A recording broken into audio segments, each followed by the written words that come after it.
The letter from James.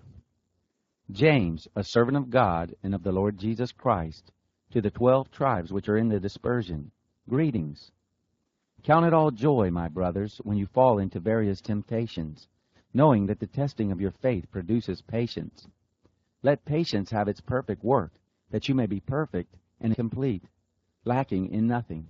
But if any of you lacks wisdom, let him ask of God, who gives to all liberally and without reproach, and it will be given to him.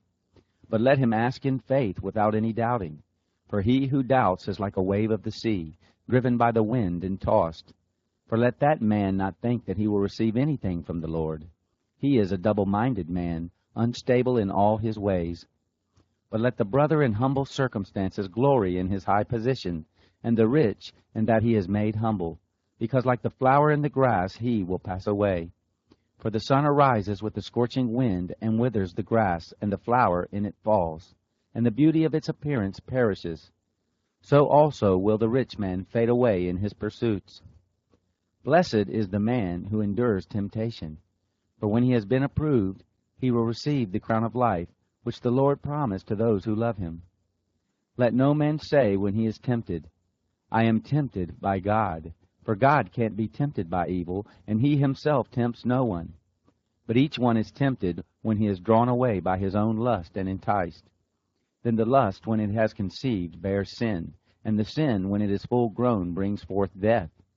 Don't be deceived, my beloved brothers.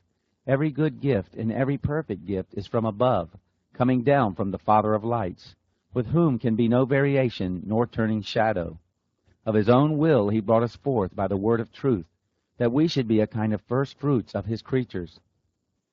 So then, my beloved brothers, let every man be swift to hear, slow to speak, and slow to anger. For the anger of man doesn't produce the righteousness of God.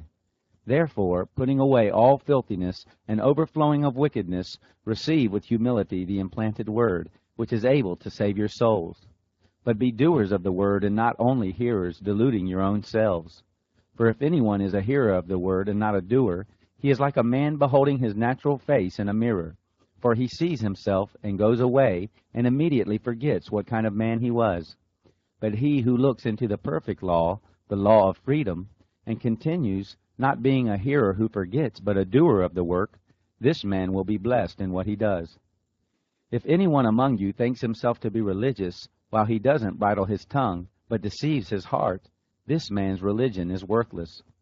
Pure religion and undefiled before our God and Father is this, to visit the fatherless and widows in their affliction, and to keep oneself unstained by the world.